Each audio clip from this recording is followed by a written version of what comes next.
I know you put out an update on the business just this week saying same-store sales were down 29% for March. Give us some color as to what you're seeing and how many of your stores are actually open. Well, thanks, Sarah. And I do just want to say thank you to all of you for how you've covered this for our industry. It's been everything from small mom and pops to larger independents like my pal, Danny Meyer, or large public companies like us.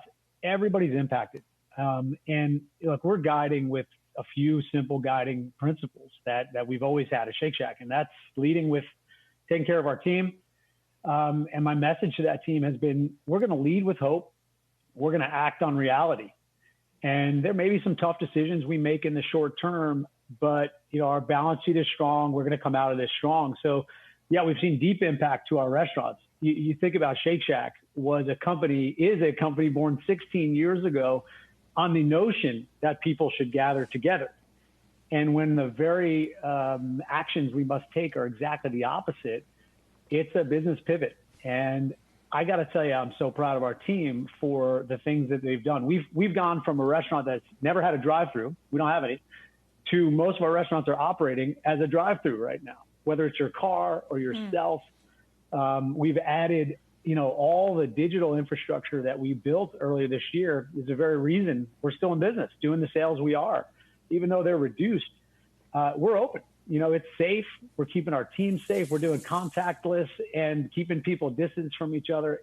And I just think the heroic opportunities that our team has taken right now has inspired all of us. It's just been awesome to watch, and we're hanging in. It's tough, but we're gonna come out of this, and on the other side, I think in a forever changed retail restaurant landscape, in a really strong position.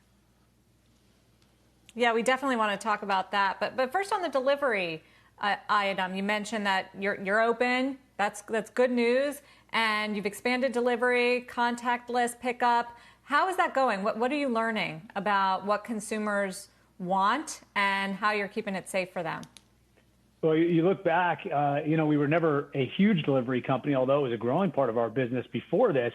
What we've done this last couple of weeks is taken the opportunity with some great partners with DoorDash, Uber Eats will be coming on, Postmates, Caviar, and our existing relationship with Grubhub, and just expanded on those, giving people wherever you are, whoever your favorite delivery partner is, the opportunity to grab your Shack. We've also done some cool stuff. Last few days ago, we launched an opportunity with a company called Goldbelly, where you can actually pre-order Shack burgers to cook at home. So if you just can't even get to a Shack or you can't get delivery, you can now order these packs to cook at home. But the combo, I think, of delivery, working on our own Shake Shack app, which we're doubling down right now on all of our investments in our digital infrastructure, creating this kind of curbside to go vibe that we never had before. And now we have it. And people can come, they can be safe, they can keep distance, and they can get fed. That's one of the coolest things. So yeah, delivery's up, digital is up, and we're doing what we can to make these businesses make sense for the moment. Hey, Randy, it's Carl. I saw that ad for the Shake Shack kits, and I thought that is genius because all of that household food budget is going from out of home to in home. And that just seems like a natural play for you. I wonder, how hard was it to do that quickly? And is it sort of an admission that eating out structurally is going to change, even after things, quote unquote, get better? Well, the good news is it wasn't that hard to do. We're doing it a couple ways. We did it with Goldbelly nationwide. We even started, we have this amazing producer where, everything we do is no hormones, no antibiotics. And we've got this small group of farms in the Bay Area, San Francisco, that help us with grass-fed, organic beef, and they're doing kits even out of our Shacks in the Bay Area, where you can come by the Shack, pre-order on the app, and pick up a kit to go home. It was pretty easy to do when you have an entrepreneurial, incredible team like we do. But I do think, Carl, you said it. We're all going to be changed by this. Now here's the thing. I remember, we've all talked about this. I remember 9/11, right? I was managing a restaurant with Danny Meyer, and in the days following 9/11, what was our antidote? It was to come together, right?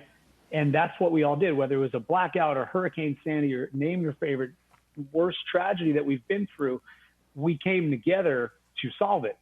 When the opposite is what we have to do today, it's crazy. And, look, the root of the word restaurant means to renew. So here's who I think we're going to be. At the end of this, people are going to want to gather. Man, we are going to want to be with friends and families and coworkers, and we are going to want to renew. And you can bet that Shake Shack as a community gathering place is going to be there. And yeah, we'll forever have some new sticky behavior where people are going to want delivery. They're going to want to pick up. And that's why we're doubling down on those now, keeping our balance sheet strong. So out of this, whether you want to come to us or we want you to come to you, man, we're going to be there and we're going to figure this out for what's ahead. I love the optimism, Randy. Just since you mentioned the balance sheet, I mean, the stock is down about 50% in the last 3 months. I know you drew a line of credit. Just talk us through how you're thinking about capital allocation and managing costs, and how much longer the nation can be shut down as you make these tough decisions, and how that's going to impact you. Yeah, look, this is a crazy shift for Shake Shack. We've never had debt ever. We have had a tremendous balance sheet since our IPO 5 years ago, never had to borrow, and we're building a ton of restaurants. Last year, we finished the year up 30%. There's not a lot of companies, or certainly restaurant companies, who had that kind of growth. And we built more restaurants than ever. We built 73 Shacks worldwide, and we had a plan to do even more this year. However, there's a moment where we just got to pause. As any smart business leader and person is doing today, it's about liquidity and making sure that on the other side of this, we are well positioned, because not everyone will be. On the other side of this, we will be. So we did pull a $50 million revolver. We have a lot of opportunities for additional liquidity should we need it, and we're continuing to look at all those. I think we'll benefit from the stimulus package. We'll have our own opportunities there in order to keep paying people and get a good loan from that. That'll be a good low interest loan. So our liquidity is strong.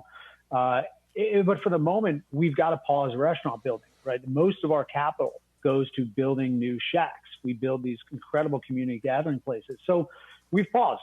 And I'll tell you, we're really thankful for the conversations we've had to have with our landlords, both small independent and the largest companies. People who have said, we get it, we're in this with you. At the end of this, we need Shake Shack to be a place that people gather in our building or our development. And we've had to pause those. We will pause those. I think there is no question that we will get back to exciting growth again. The question is when. In the meantime, we're going to shore up that balance sheet, make sure we've got that cash so we can pounce on the end of it. One of the other things we're thinking a lot about is, who do you want to be when you come out of this? All of us are thinking about that. We've got still a strong recruiting team in place. We've got a team who's interviewing people every day, so that on the other end of this, all the superstars who are out there can come work at Shake Shack. We don't know when that day is, but we do know it's coming. And when it is, we want to be there ready to allocate the capital that we have to get back to growth as soon as we can.